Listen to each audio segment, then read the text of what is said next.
우리가 신앙생활하면서 매 순간마다 마음에 새겨야 할 하나님께서 우리에게 허락하신 두 가지 은혜가 있는데 그 한 가지는 무엇이냐면 죄인인 우리가 십자가의 공로로 하나님을 아버지라 부를 수 있는 그런 복을 누리게 되었다라는 것입니다. 원래 하나님은 하나님 앞에 인간은 설 수 없는 진노받아야 하는 그러한 존재입니다.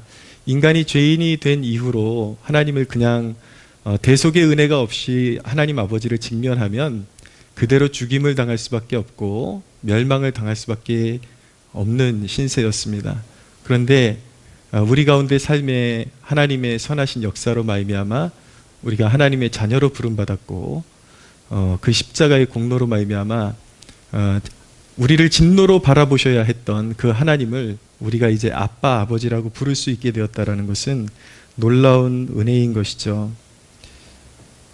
갈라디아서 4장 6절에서 7절 말씀이 이렇게 말씀합니다. 너희가 아들임으로 하나님이 그 아들의 영을 우리 마음 가운데 보내사 아빠, 아버지라 부르게 하셨느니라. 그러므로 내가 이후로는 종이 아니요 아들이니 아들이면 하나님으로 말미암아 유업을 받을 자니라 라고 말씀하고 있는 것입니다. 하나님이 우리를 아들 삼아주시고 딸 삼아주신 은혜, 평생에 기억해야 될 이 엄청난 그 어떤 신분의 상승이라고 말해야 될까요? 완전히 죄인의, 버려진 죄인의 위치에서 하나님의 아들의 그 위치로 우리가 올라간 이 은혜를 기억하면 사실 우리가 기도의 자리에서 긴 말 하지 않아도 그냥 아버지 이 한마디만으로도 우리의 마음에 큰 감동이 오고 그것이 얼마나 놀라운 은혜인지를 깨닫게 되고 눈물이 쏟아질 수밖에 없습니다. 또 한 가지 우리가 늘 가슴에 새겨야 될 은혜는 우리가 빛 가운데로 다니는 은혜를 누리게 되었다. 믿는 자는 이제 어둠이 아니라 빛 가운데 다니는 은혜를 누리게 되었다라는 것입니다. 45절, 46절을 보십시오. 나를 보는 자는 나를 보내신 이를 보는 것이니라. 나는 빛으로 세상에 왔나니 물은 나를 믿는 자로 어둠에 거하지 않게 하려 함이로라 라고 말씀하고 있습니다. 네. 근데 예수님은 우리로 하여금 빛 가운데 다니게 하신다고 하셨는데 우리의 현실이 그렇지 않은 것 같아요. 늘 어둠이 따라다니고 힘든 일들이 따라다닙니다.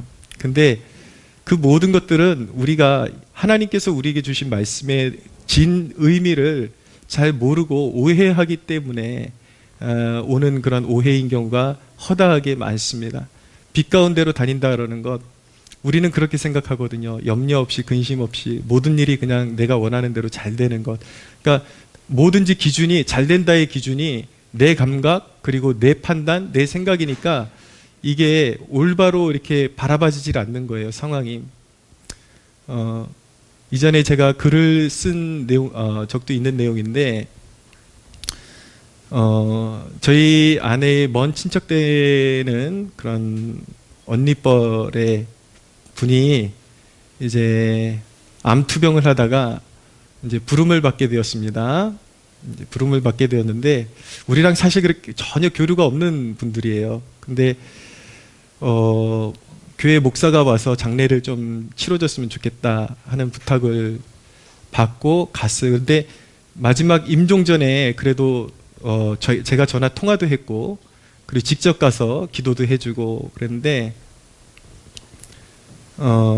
믿지 않는 자녀들 둘이 있습니다. 남매가. 근데 장례식에 갔는데 목사가 좀 예배 좀 드려달라 그래서 갔는데 가니까 첫날부터 이 그 아들이 엄마 장례식인데 참여를 안 하는 거예요. 왜냐하면 예배 드리기 싫으니까. 뭐 꼭 좀 와서 부탁한다고, 어디 부탁할 데가 없다고 그래서 꼭 좀 와달라고 그래서 갔는데 정작 상주들이 너무나도 성의 없는 태도를 보이는 거죠. 속으로 너무 화가 났어요. 그래서 다음 날이 발인 예배인데 제가 딸도 앉아있긴 앉아있는데 예배드리기 싫어하는 표정이 역력해요. 보니까 이제 그 친척 중에 누가 그래도 예배드리는 게 좋다 그래서 이렇게 부른 것 같아요, 저희를. 그래서 정작 그 자식들은 예배드릴 태도가 전혀 없어요. 너무 화가 나더라고요. 그래서 다음날 발인 예배인데 아들까지 모든 자녀들이 참석하지 않으면 나는 이 발인 예배 못 드려주겠다라고 얘기를 했어요. 그래서 내일은 반드시 다 참석시키라고. 그랬더니 다음날 아들하고 다 참석을 하긴 했어요. 예배를 드리는데 그 마지못해 예배를 참석하고 전혀 예배 드리지 않는 그들의 모습을 보면서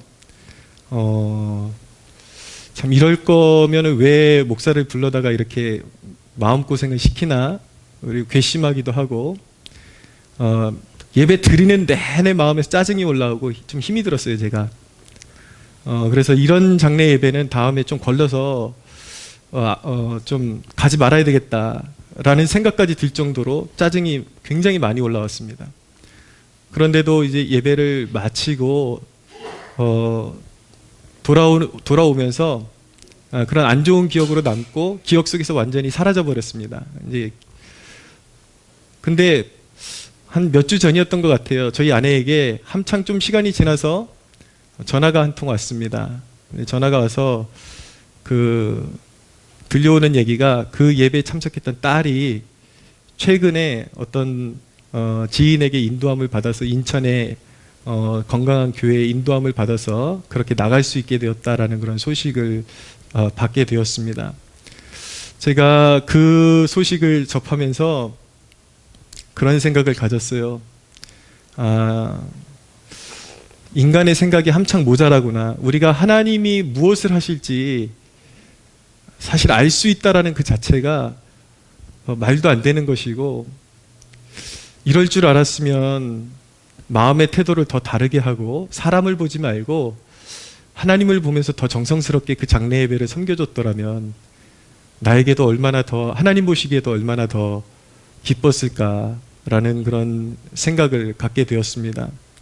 그러면서 정말 하나님은 정말 위대하시고 놀라우시고 우리가 생각지 못한 놀라운 일을 행하시는 그러한 빛 가운데로 우리를 인도하시는 분이시다라는 생각을 갖게 되었습니다. 여러분, 빛 가운데로 다닌다라는 것은 우리의 느낌에 좋은 그런 길로 다닌다라는 것이 아니라 때로는 그 길은 질병과 환란이 있는 길일 수도 있고 마음의 고통이 있는 길일 수도 있지만, 이 빛 가운데로 다닌다라는 것을 다른 말로 표현하면 하나님의 뜻 가운데로 다닌다라고 그렇게 표현하는 것이 딱 알맞을 것 같습니다.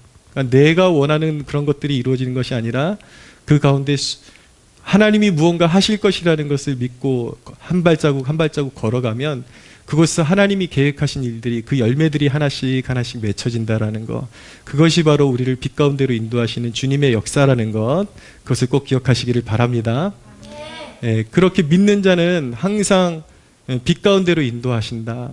그래서 믿음으로 걷는 것이 중요합니다. 내 감각, 내 생각 이런 것들을 의지해서 걸어가는 것이 아니라 항상 믿는 자에게 신실하게 주님께서 빛 가운데로 어둡지 않게, 우리가 보이느냐 안 보이느냐는 중요하지 않아요. 주님이 우리의 손을 붙들고 빛 가운데로 인도하시느냐, 그것이 중요한 것이죠. 그래서 철저하게 느꼈습니다. 하나님께서 부르시는 자리에서는 사람이 나를 어떻게 대우하든지 사람을 보지 말고 신실하게 하나님께서 나에게 뭔가 이루실 것이 있기 때문에 그것으로 부르셨다라는 그 마음 가지고 항상 죽게 하듯 섬기라는 그 말씀 가슴에 새기고 일해야 된다는 것을 제가 다시 한번 배우게 되었습니다. 이 교훈이 저와 여러분들 모두의 것이 되기를 축복합니다. 사람들은, 오늘 주 골자가 심판에 관한 말씀인데 사람들은 심판을 믿지 않는 경우가 참 많습니다. 믿지 않는 사람들은 그런 논리로 접근할 때가 많습니다. 나 이제까지 내 마음대로 살아왔어도 심판은 없었다. 앞으로도 내 생각에는 심판이 있을 것 같지는 않다라고 그렇게 오해를 하는 것이죠. 심판이 지체되고 있으니까 심판이 없을 거라는 그러한 이제 착각 속에 살아가는 것입니다.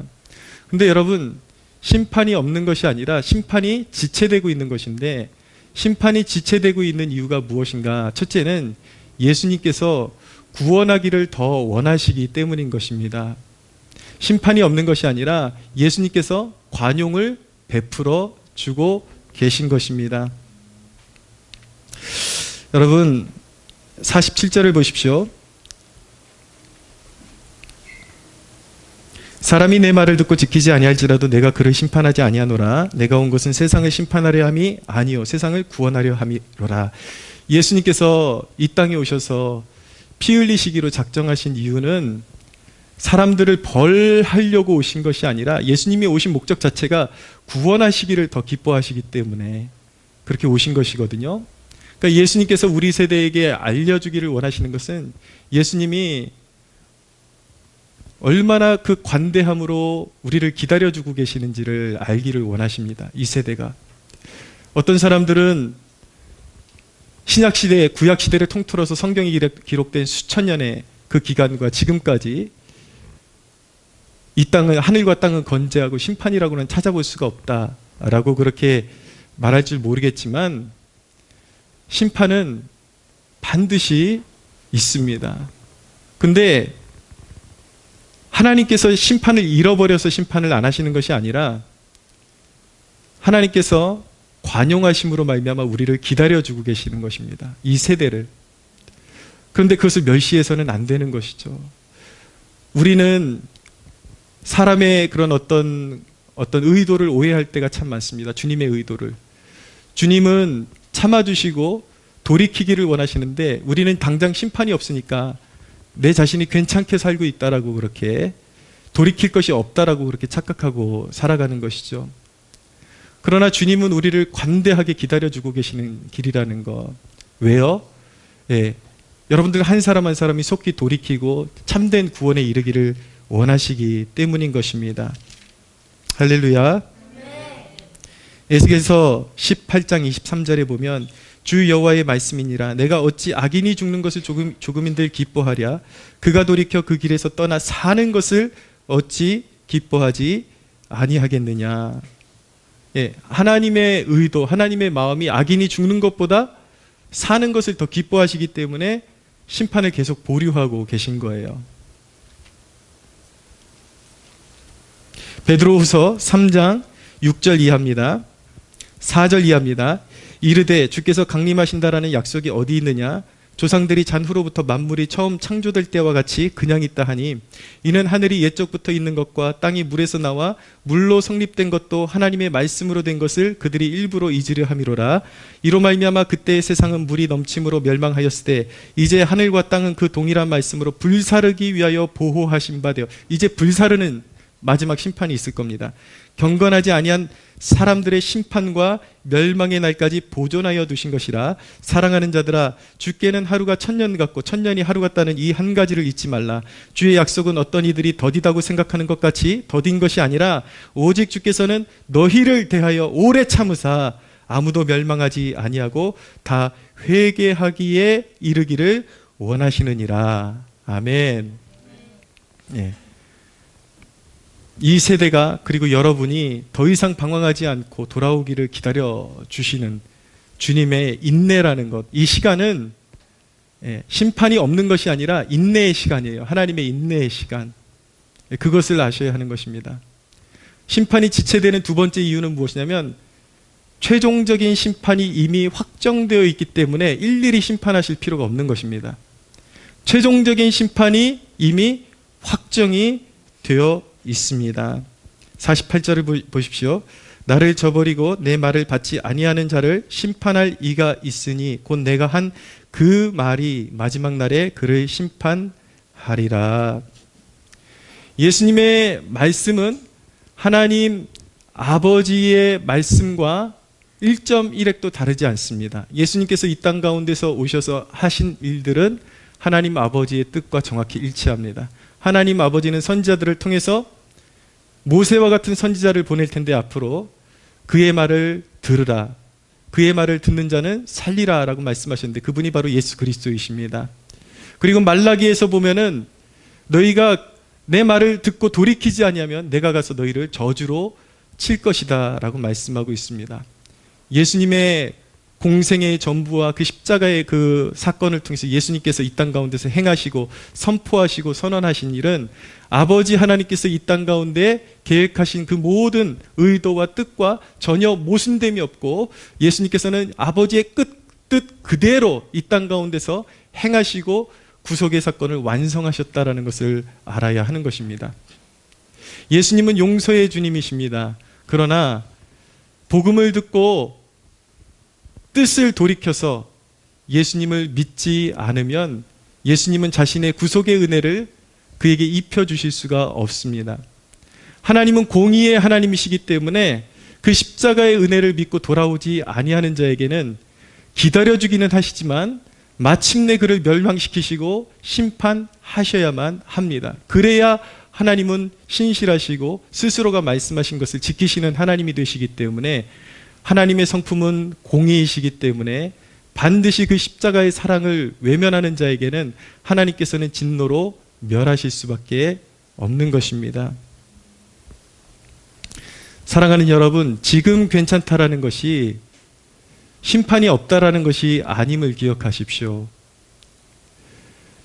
여러분의 불순종 하나하나가 그리스도의 말씀에 의해서 카운트되고 있다라는 사실을 꼭 기억하시기를 바랍니다. 우리의 문제는 무엇이냐면 지극히 주관적이라는 것이 문제입니다. 무엇이든지 내 중심으로 보기 때문에 나는 괜찮은 사람처럼 보이는 거예요.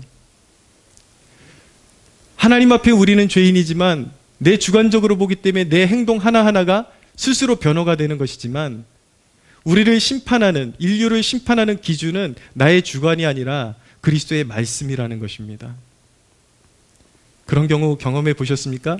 나는 분명히 조심히 달린다고 달렸는데 카메라에 과속 딱지가 날라오는 경우 운전하시는 분들은 좀씩 경험해 보셨을 거예요. 무엇입니까? 심판의 기준은 나의 주관이 아니라 그리스도의 말씀이라는 것입니다.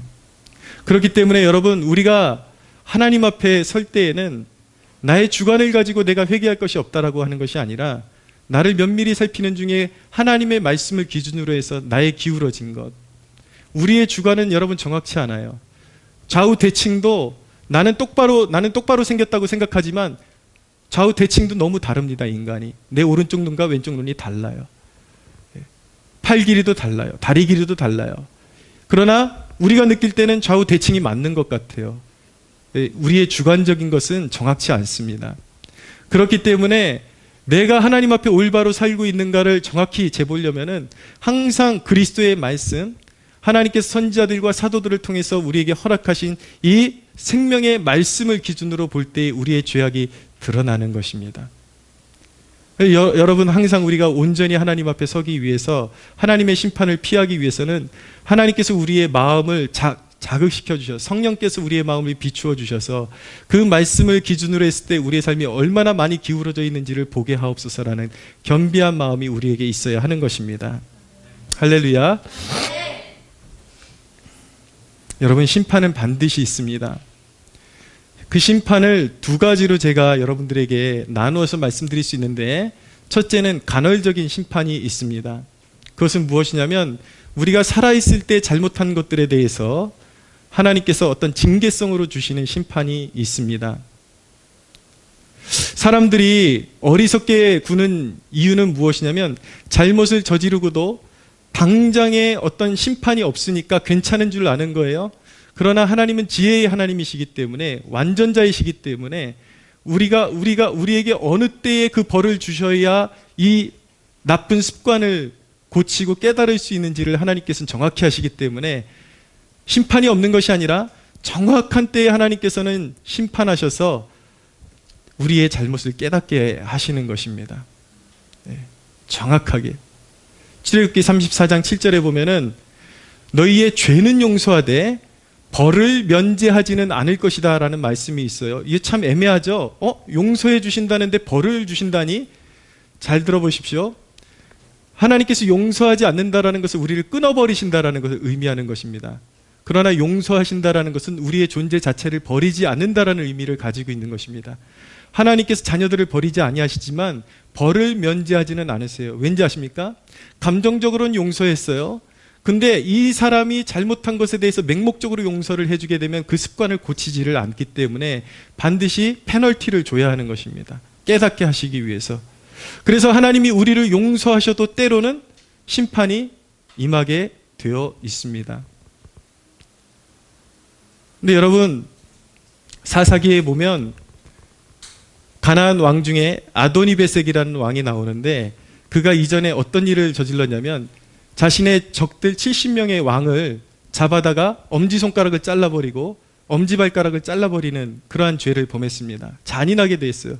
근데 하나님께서 그를 심판하실 때 유다 지파를 통해서 심판하시는데, 이 아도니베섹을 잡아가지고 엄지손가락을 자르게 만들고 엄지발가락을 잘라버리게 만듭니다.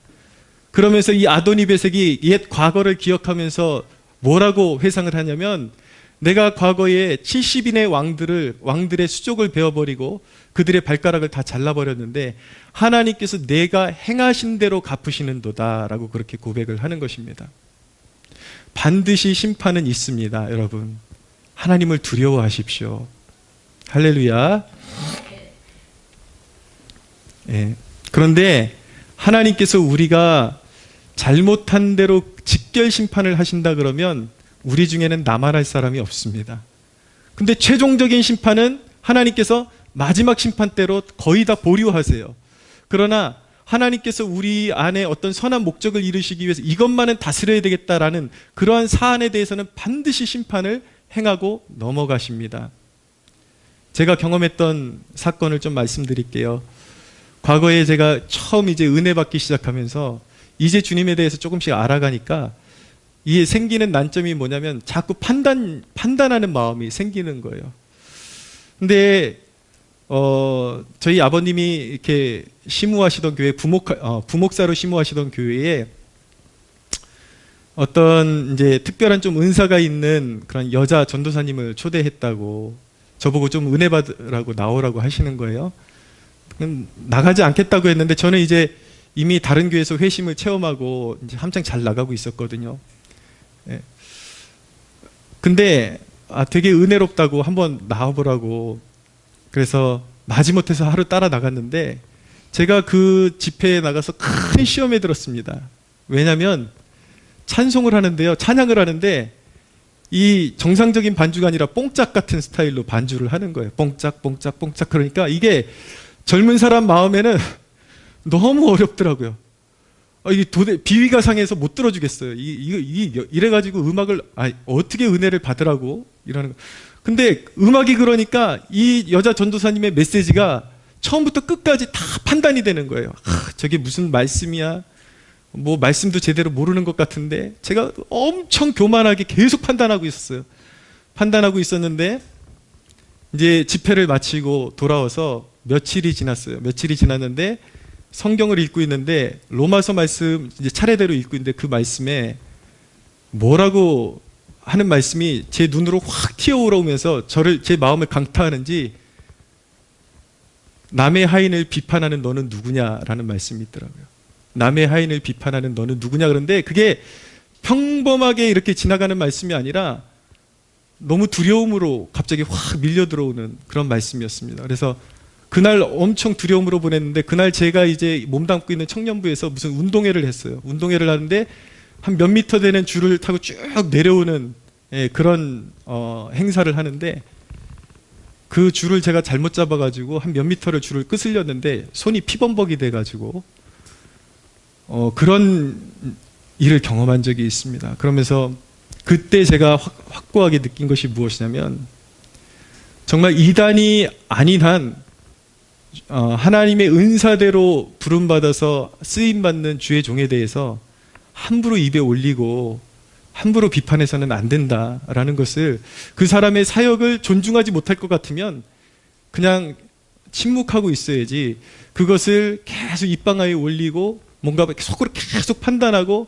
이것이 하나님 보시기에 굉장히 악한 것으로 취급이 된다는 것을 제가 몸소 경험했던 적이 있습니다. 하나님은 반드시 심판하십니다. 하나님을 두려워할 줄 알아야 됩니다. 또 하나의 예가 있는데, 제가 캠퍼스 성막교회 지하교회에 있을 때에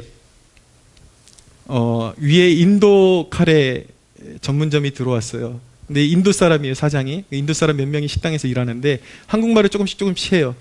근데 쓰레기를 갖다 놓는 장소가 바로 우리 교회가 지하고 그 입구 바로 옆이었습니다. 근데 정해진 요일에 쓰레기를 갖다 놓지 않으면 그 쓰레기가 부패하면서 교회 입구로 계속 들어오는 거예요. 그래가지고 제가 가서 이렇게 안 했으면 좋겠다라고 몇 번을 얘기했는데 계속 쓰레기를 갖다 놓는 겁니다. 그래서 제가 대도 않는 영어를 막 써가지고 난 당신 사랑한다, 싸울 마음 없다, 별거 다 써가지고 이렇게 올려줬어요. 근데 어느 날은 쓰레기만 갖다 놓는 것이 아니라 거기가 대학가인데 거기가 하필이면 교회가 유흥가 약간 이게 먹자골목 안에 있었습니다. 근데 이 젊은이들이요, 대책이 없습니다. 술 먹고 용변을 볼 일이 없으면 어두운 건물 안에 들어와 가지고 화장실이 아니라 그냥 계단 같은 데다가 이제 용변을 보고 가버리는 거예요. 근데 그 인도 카레 그 입구 앞에 용변을 보놓고 이제 큰 일을 봐놓고 간 거예요, 누가. 큰 일을 봐놓고 갔는데 그걸 그러면 그냥 쓸어 담아가지고 비닐에다 담아갖고 버리면 되는데 그걸 그 채로 해가지고 교회 입구에다가 그냥 그대로 싸지도 않고 갖다 놓은 거예요. 너무 참 어떻게 얘네들을 대해야 할지 모르는데 하지 말라고 그렇게 주의를 줬는데도 계속 그러는 와중에 어느 순간 그 인도카레 사장이 다리가 부러졌어요. 다리가 부러졌고 오더니 이윽고 들려오는 소식이 무엇이냐면 한국에서 꽤 오랫동안 자리 잡고 그래도 성공한 케이스에 속하는데 이 나라에서 추방당하게 되었다 그래서 몇 달 상간에 그 식당을 문 닫고 사장은 추방당하는 그러한 사건이 있었습니다. 여러분, 하나님의 말씀에 대해서 무시하고 하나님의 경고에 대해서 무시하는 것들이 얼마나 큰 무서운 심판을 자초할 수 있게 되는지 그것에 대해서 두려운 마음을 가질 필요가 있습니다. 여러분, 그런데 그런 간헐적인 심판을 주시는 이유가 무엇일까요? 간헐적인 심판을 주시는 이유는 믿지 않는 자들에게 예수님을 믿기 위한 기회를 주시기 위해서, 내 멋대로 살았는데 심판장이 있고 무언가 내가 행한 것을 보응을 주시는 분이 있다는 것을 깨닫고 두려움을 가지고 하나님께로 돌아오게끔 하시기 위해서, 인생의 기회를 주시기 위해서 간헐적인 심판을 주는 것입니다. 또 하나, 이미 믿고 거듭난 자녀에게 간헐적인 심판이 임하는 이유는 그 쓴뿌리를 뽑아내시기 위해서, 그에게 좋지 않은, 열매 맺지 않는 못하는 그런 습관들이 있는 것을 뿌리를 뽑아내시기 위해서 하나님은 그런 간헐적인 심판을 우리에게 허락해 주시는 것입니다. 여러분, 우리에게 어떤 고통이 주어질 때 하나님께서 작정하시고 그것이 심판이기도 하지만 하나님이 주시는 심판은 자녀들에게는 훈련의 성향도 있다는 사실을 아셔야 돼요. 그래서 그 훈련이 언제 끝나는가? 내 안에 있는 쓴뿌리가 거두어질 때, 하나님 앞에 복종하고 내가 잘못했습니다 라고 하고 그 태도를 고칠 때에 그 훈련은 끝나게 되는 것입니다. 사랑하는 여러분, 하나님 앞에서 완고하게 하지 말고 하나님 앞에서 부드러운 마음을 가지고, 하나님께서 여러분들에게 어떤 징계성의 심판을 주실 때에 부드러운 마음을 가지고 다윗처럼 하나님은 의로우십니다, 하나님의 판단은 의롭습니다, 내가 회개합니다 라고 고백할 수 있는 여러분들 되시기를 바랍니다. 여러분, 우리에게 주어지는, 인생에게 주어지는 간헐적인 심판은 영원한 마지막 심판이 있다라는 본보기로 우리에게 주어지는 것입니다. 베드로후서 2장에 보면 소돔의 멸망이 이 세대의 경건치 않은 자들의 마지막 그 멸망에 대한 경고성의 본보기다라고 그렇게 말씀하고 있습니다. 제가 어느 다큐멘터리를 통해서 소돔이 어떻게 멸망했는지에 대해서 좀 접한 적이 있는데, 실제로 소돔이 멸망한 자리에 지금 지질학자들이 가보면은 수백 킬로미터의 돌이 쌓여 있는데 그 돌이 엄청난 장관을 이루고 있습니다. 그 절벽을 타고 줄을 타고 내려가면 수백 미터에 쌓여 있는 그 돌들이 다 무엇이냐면 다 소금입니다. 소금. 맛을 보면 소금이 쌓여 있어요. 근데 그 돌들 밑에 보면은 그 소금으로 이루어진 그 돌들 밑에 주로 이루고 있는 성분들이 무엇이냐면 유황석, 그리고 가스, 그리고 타르, 그리고 거기가 어떻게 그러면 거기에 점화가 돼서 그것이 폭발력을 가질 수 있는가 지질학자들이 연구하던 중에 그 땅이 조금만 흔들리고 지진이 일어나게 되면 거기서 전기가 발생한다라는 거예요. 그 전기가 발생하면 가스가 터지기 시작하면서 유황이 녹아내리고 완전히 폭발물이 엄청난 그런 핵폭탄이 터진 것처럼 성경에 보면은 멸망한 도시의 그 불길이 온기가마가 올라가는 것 같이 올라간다라고 말씀하고 있는데 그런 현상이 일어날 수밖에 없다라는 것이죠. 성경에 보면 소돔은 어떤 곳이었는지 아십니까? 에덴 동산같이 아름다운 곳이라고 말씀하고 있습니다. 그래서 롯이, 아브라함의 조카 롯이 너무나도 아름답고 번화한 도시이기 때문에 하나님을 선택하지 않고 소돔을 선택해서 갔다가 그 아름다운 도시가 일순간에 무너져 내리는 그런 재앙 앞에서 고통받아야 하는, 물론 하나님께서 롯은 건져주셨지만 그러한 재앙을 경험해야 했던 것입니다. 사랑하는 여러분, 눈에 보이는 것들에 현혹되지 마십시오. 이 세상의 것을 사랑하지 마십시오. 할렐루야. 사람이 지어놓은 이 수많은 건물과 사람이 지어놓은 이 과학적인 업적들이 하나님께서 지축을 한번 흔드시면 얼마나 허무하게 무너지는지 아십니까? 겸손해야 합니다. 일본이 가장 세계적인 과학 국가 아닙니까? 쓰나미가 한번 밀고 오면은 대책이 없는 거예요. 인간의 삶이라는 것이 얼마나 허무합니까? 인간이 쌓아올린 그 공적이라는 것이 하나님께서 지축을 한번 흔들기만 하면, 여러분, 하나님의 심판은 이미 준비되어 있습니다. 겸손해야 하는 것입니다. 할렐루야. 여러분, 두 번째로 하나님의 심판은요, 마지막 최후의 심판이 있습니다. 은혜의 문이 닫히고 나면 믿지 않는 자들은 그 행위에 따라서 하나님의 심판과 그 멸망의 선고를 받고 영원히 꺼지지 않는 불지옥에 들어가야 하는 것입니다. 여러분, 거듭난 하나님의 자녀들은 최후의 심판은 면할 것입니다. 그러나 지금 깨어나지 않으면 이 땅에 살아갈 때에 충분한 징계를 받아야 한다고 저는 믿습니다. 고통이 있어요. 여러분, 우리가 영적인 침체 그리고 영적인 방황이라는 것, 그것은 하나님 앞에 긍휼히 여길 수 있는 것이지만 그것이 지나칠 때엔 그건 완고함이 되는 것이고, 그리고 그것은 하나님 앞에 고집이 된다는 것을 기억하셔야만 합니다. 여러분, 우리가 우리 스스로를 깨우기 위해서 신앙생활하면서 마주칠 수 있는 극단적인 사례를 우리 가슴에 심어놓는 것도 굉장히 유익하다라는 사실을 기억하십시오. 제가 언젠가 말씀드렸지만 저희 아버님 젊은 시절에 목회하실 때에 어떤 굉장히 이렇게 삶의 기반이 튼튼했던 이 여자분이 계셨어요. 근데 기도하는 분들이 그분에게 교회 잘 섬기고 목회자 잘 받들어 가지고 교회를 세우는 일에 헌신해야 된다라고 그렇게 권면을 들었음에도 불구하고 세상 좋아하고 계속 돈 불리는 거 좋아하고 그러다가 그 마지막 인생이 지금 어떻게 돼 있냐면은 가산들도 다 탕진해버리고 결국은 우상숭배하다가 온 가정이 쑥대밭이 돼버리고 지금 요양원에서 주기적으로 전화가 옵니다. 외롭다고 힘들다고, 그때 왜 내가 그런 선택을 했는지 잘 모르겠다고.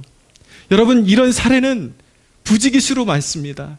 여러분, 하나님 앞에서 가장 비참한 것이 무엇입니까? 하나님의 사람으로 거듭나서 하나님의 일에 제대로 한번 쓰임받지도 못하고 인생이 허비되고 낭비되고 세상 정욕 쫓아가다가 인생이 그냥 끝나버리는 것, 이것이야말로 여러분 고통이고 믿는 자가 맞이할 수 있는 최대의 심판이 아니겠습니까? 사랑하는 여러분, 오늘 말씀이 여러분들의 심령을 자극해서 여러분들의 어두운 심령을 밝혀주기를 원하고 잠자고 있는 영혼들을 여러분들을 스스로 깨우게 만드는 그런 각성의 능력이 임하기를 축복합니다. 사랑하는 여러분, 어떤 분들은 그러실 거예요. 내가 지금까지 너무 불순종해 왔습니다. 그래서 하나님 앞에 설 엄두가 나지를 않습니다. 그런데 여러분, 그 사실 아십니까? 주님께 엎드리는 그 순간에 하나님의 진노를 누그러뜨리는 역사가 일어나는 것입니다. 하나님의 마음이 녹아지는 순간, 여러분, 원리는 이것과 같습니다. 방황하던 아들이 돌아와서 너무나도 쌓여진 죄악이 많은데 그냥 무엇을 회개할지도 모른 채 엎드려서 울면서 아버지, 제가 잘못했습니다. 그 한마디에 아버지 품에 안기는 자식을 부둥켜 안고 아버지는 그 과거를 묻지 않기로 결정하시는 거예요. 하나님께서 우리에게 정하신 그 구원의 길이 되신 예수 그리스도의 십자가의 공로 의지해서 하나님 주님 품에 안길 때에 하나님께서 약속하시는 것은 무엇이냐면 내가 너의 과거를 더 이상 묻지 않겠다라고 말씀하시는 것입니다. 할렐루야. 성경은 너희 죄를 동에서 서가 먼 것처럼 옮기겠다라고 말씀하는 것입니다. 하나님께서는 그렇게 하나님께 예수 그리스도 품에 안기는 사람들에게 이렇게 말씀하시는 거예요. 너의 과거는 내가 책임질게. 아무도 참수하지 못하게 만들 거야. 그러나 지금부터는 더 이상 방황하지 말고 나를 위해 살아라. 너의 남은 인생을 나를 위해서 바쳐라 라고 말씀하시는 것입니다. 할렐루야. 사랑하는 여러분, 우리 하나님 아버지는 우리를 심판하시는 것보다 우리가 구원받는 것을 더 기뻐하십니다. 우리 아버지는 탕자가 돌아오기만을 기다리시는 그 아버지의 마음으로 기다리고 계십니다. 자식이 돌아오기만 하면 나는 가장 고귀한 가락지를 끼워줄 거야. 가장 살찐 소를 잡아줄 거야. 그 마음으로 기다려주시는 분이 우리 하나님 아버지이심을 기억하시기를 바랍니다. 진짜 불순종, 진짜 거역이 무엇인지 아십니까? 그리스도께서, 우리 하나님 아버지께서 용서의 마음을 가지고 계신데도 불구하고 끝끝내 자기를 고집하면서 돌아서지 않는 것, 이것이 죄 중에 죄라는 것을 깨닫고 하나님의 마음을 여러분들 마음으로 이해하시고 받아들이시고, 여러분들이 스스로 죄악을 고치려고 그러면 답이 없어요. 여러분들 존재 자체가 죄인이에요. 그냥 아버지께로 나오십시오. 그 십자가 앞에 무릎 꿇으십시오. 할렐루야. 용서받을 것입니다. 여러분들에게 새 길을 열어주실 것입니다. 사랑하는 여러분, 심판받지 말고 하나님의 은혜 가운데 하나님의 나라를 유업으로 받는 여러분들 되시기를 예수님의 이름으로 축복합니다. 하나님께 영광의 박수 올려드리겠습니다.